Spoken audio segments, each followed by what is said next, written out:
But drip is what I do. How are you doing, Rosie? Thank y'all for coming out tonight. Seriously, when I started doing stand-up comedy 7-8 months ago, I never thought I would reach the lofty heights of begging my friends and family to come out on the Sunday before Christmas and make sure to put my name in the unnecessarily hard to find group code link.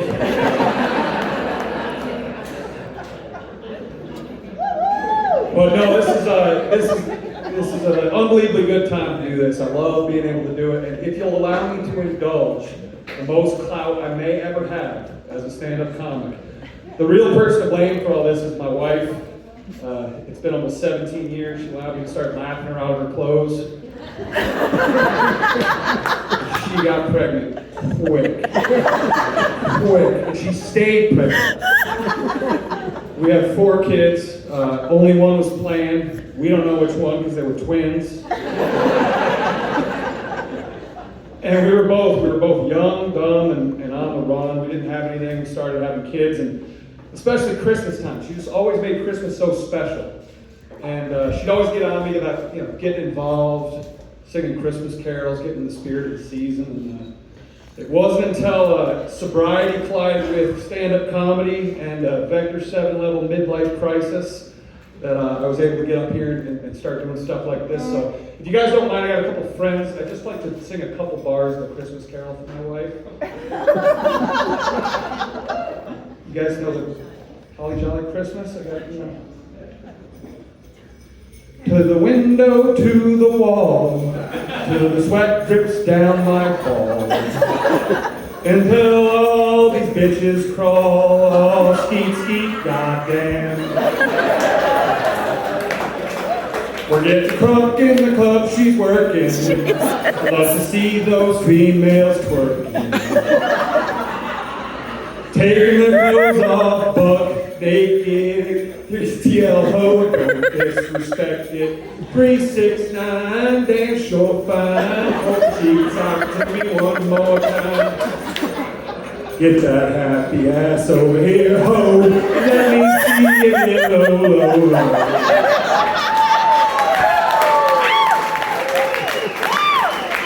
Everybody, to the window, to the wall, till the sweat drops down my balls.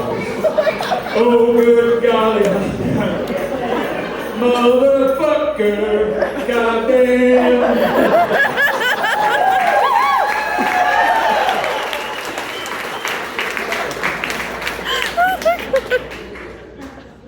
I know it's tacky and cliche, but she is my best friend. And early on, she gave me some great advice, because I played an audience of one. I love that you guys all laugh. If you don't, I don't care. I'm really doing this for me. But she said, Ted, you're a thoughtful guy.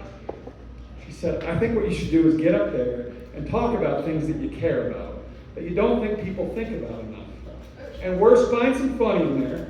And worst case scenario, if you bomb, all you did was spread some awareness. Make people think about something they otherwise wouldn't have thought about. So if you guys don't mind, I'd like to talk about Roadhead for a minute. You know what Roadhead is? My personal experience with Roadhead was from 2008 to 2011 mostly on the Indian Nations Turnpike in Southwest North Carolina. For those of you that don't know, Indian Nations Turnpike is about a 100-mile highway from Hugo to Henrietta. There's no radio stations. You won't see another human being. No Wi-Fi. There's really nothing to do. I can feel some pullback. Please, did Ted get up there and talk about getting this something? Endangering other innocent voters? No. It's an intellectual exercise. What I can't stop thinking about, what I've lost sleep thinking about, is where did it start? Who invented it? And how? My great-grandfather was the first adult male in my family to have a vehicle. It started before then. I like to think of the Land Rover. Wagon. Husband and wife. Peaceful prairie. He looks over, she's given birth to 13 children in 12 years. 7 of them survived. They're in the wagon in the back, making rock soup. They haven't seen hot water since Virginia. Think about the salesmanship on that guy. The moxie. And that woman is an innovative champion. Say her name. Listen, everybody in this room knows who Rosa Parks was. And I'm not discounting civil rights, but everyone in this room also knows who the Hawktua girl was. Can we not find some room in between there? And it's about to be a lost art. I just watched a video of a car, automated, driving from LA to San Diego without anyone touching the steering wheel. Can you imagine what these kids are going to be doing? They'll be having Rode FFMs and Rode rusty trombones and Rode Tuscaloosa D-Caps.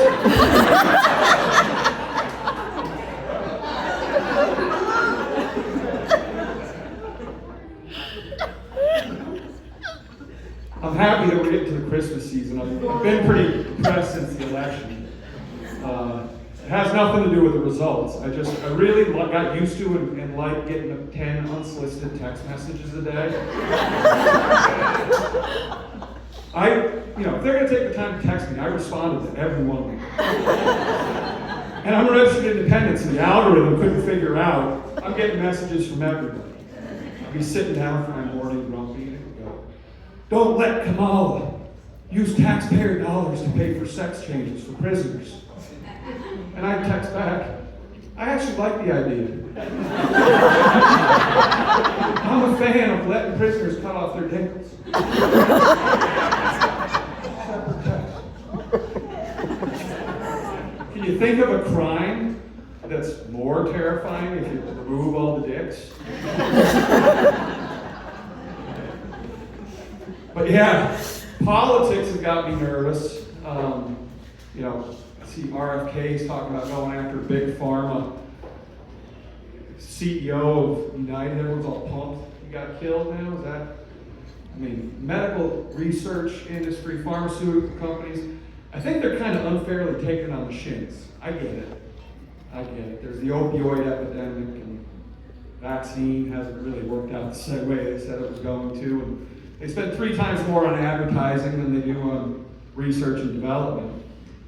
But I think we forget that pharmaceutical companies still can change lives.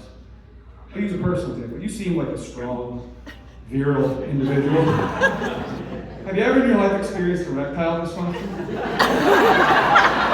No. You never once wanted to get an erection and couldn't. Get one now.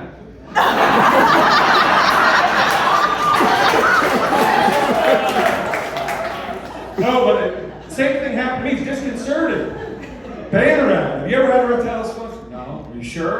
Oh, yeah. All of a sudden, a couple quick pays, I'm getting 10 on-demand boner candies a month. And I was embarrassed at first. I'm stuffing them in a drawer a couple years. I've been trying them recently. They're fucking delicious. And they really work. My wife is exhausted. She's like, "Dude, you've got one all the time." And I figured out, and I'm waiting for someone to poke holes in this, but my personal policy on boners is identical to my personal policy on guns. It's always better to have one and not need it than to need it and not have it.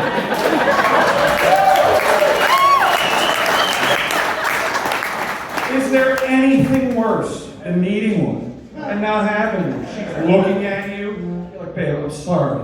Okay, it was a tough day at work. I thought about my grandmother's feet."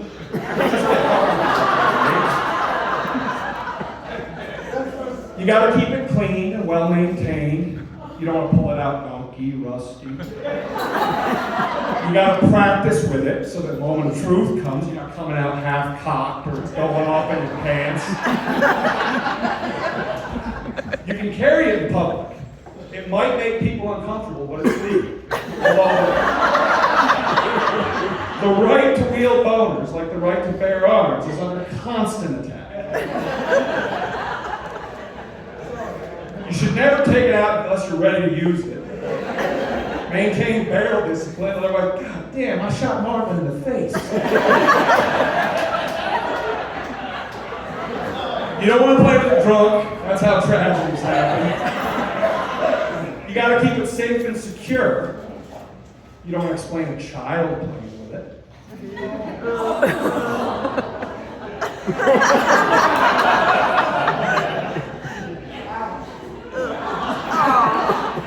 If you use it on your parents, you pretty much have to kill yourself.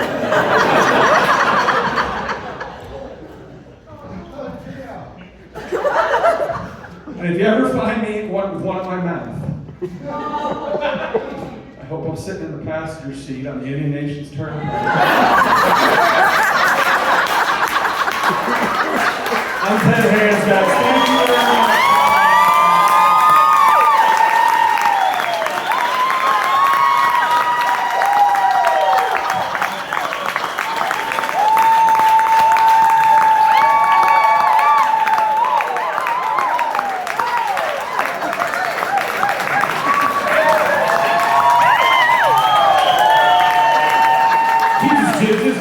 Right? Come on now. Give me one more time for 10 hands, another 20 seconds of just.